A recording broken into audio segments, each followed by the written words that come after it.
Assalamualaikum warahmatullahi wabarakatuh. Selamat malam. Hari ini kita masuk pertemuan ketiga dengan materi kebutuhan perangkat lunak. Ya, sebelum kita bahas lebih lanjut, ya, kebutuhan perangkat lunak apa sih? Ya, jadi kebutuhan perangkat lunak adalah kondisi, kriteria, syarat atau kemampuan yang harus dimiliki oleh perangkat lunak untuk memenuhi apa yang diisyaratkan atau diinginkan pemakai.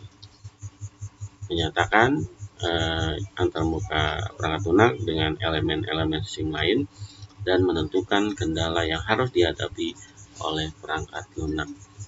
Ya, di sini ada rekayasa kebutuhan, yaitu tadi kebutuhan untuk suatu sistem adalah menerangkan bagaimana apa yang harus dilakukan oleh sistem, bisa berupa layanan diberikan dan kendala dalam operasionalnya.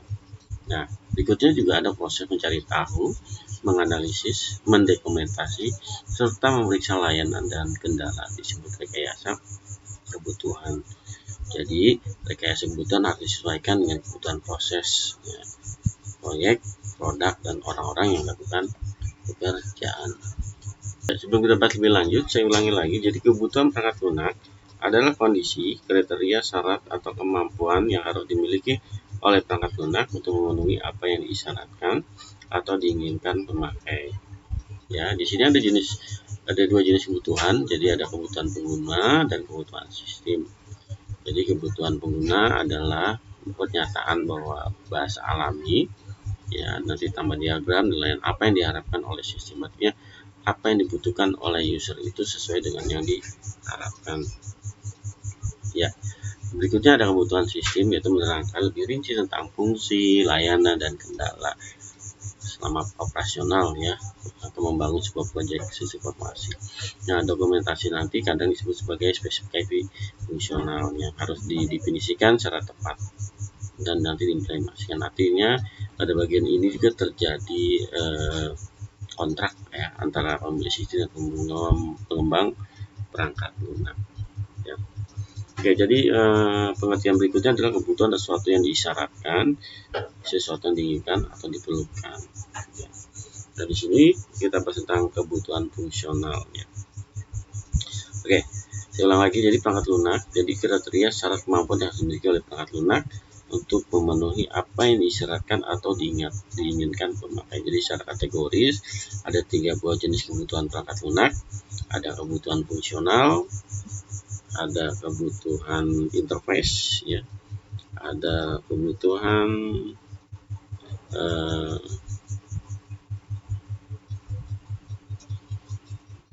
ya, karakteristik, ya. Ya, di sini ada 7 kegiatan pada rekayasa kebutuhan, ya. Sebelum kita lanjutin lebih lanjut, kita ulangi lagi sedikit. Jadi apa sih atau mengapa sih perlu rekayasa kebutuhan? Ya, jadi di sini yang pasti mengapa perlu rekayasa kebutuhan, yaitu pasti yang berhubungan dengan alasan pokok. Jadi dasar diperlukan kebutuhan pokok adalah satu, semua perangkat lunak pasti memiliki spesifikasi.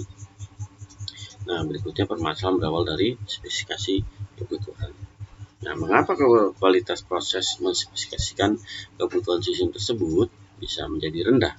Disebabkan satu, kepedulian yang rendah, dua, jarang pemisahan, berikut permintaan kebutuhan yang tak nanti ada terlalu banyak permintaan, jadi nggak fokus pada satu titik.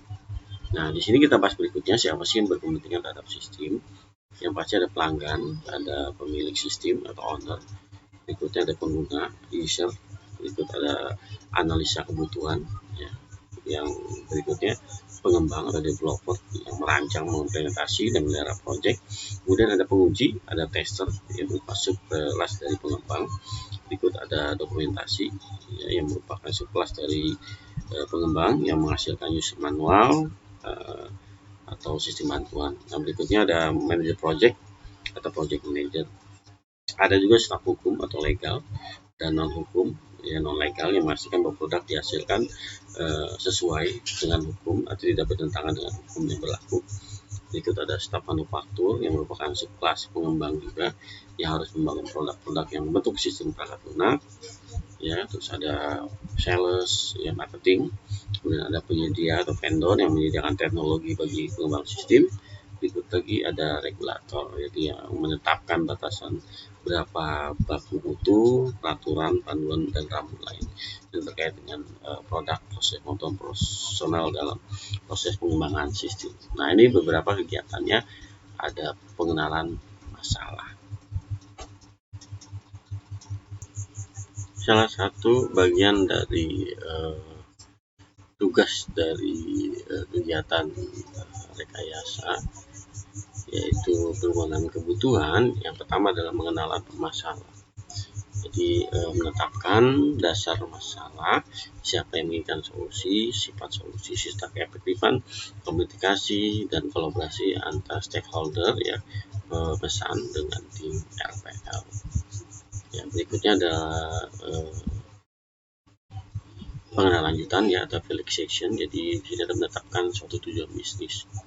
Biasanya masalah yang sering jumpai adalah batasan sistem yang jelas atau yang rinci yang tidak membingungkan. Artinya menentukan batasan sistem yang akan dibangun. Ya, berikutnya masuk kegiatan berikutnya adalah kebutuhan penemuan. Jadi dalam proses mengumpulkan informasi tentang sistem mana yang diperlukan, ya, kemudian dipilah, ya, difilterisasi berdasarkan kebutuhan sistem. Nah, sumber nanti didapatkan berdasarkan dari dokumentasi, stakeholder dan spesifikasi sistem yang diinginkan.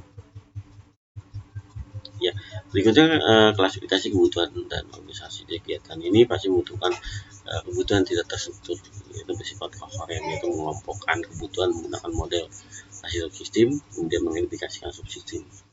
Berikutnya ada kebutuhan prioritas dan negosiasi. Ini berkaitan dengan mana yang lebih urgent atau enggak. Ya, nanti supaya ada penyelesaian konflik, ya, jika ada permasalahan melalui negosiasi.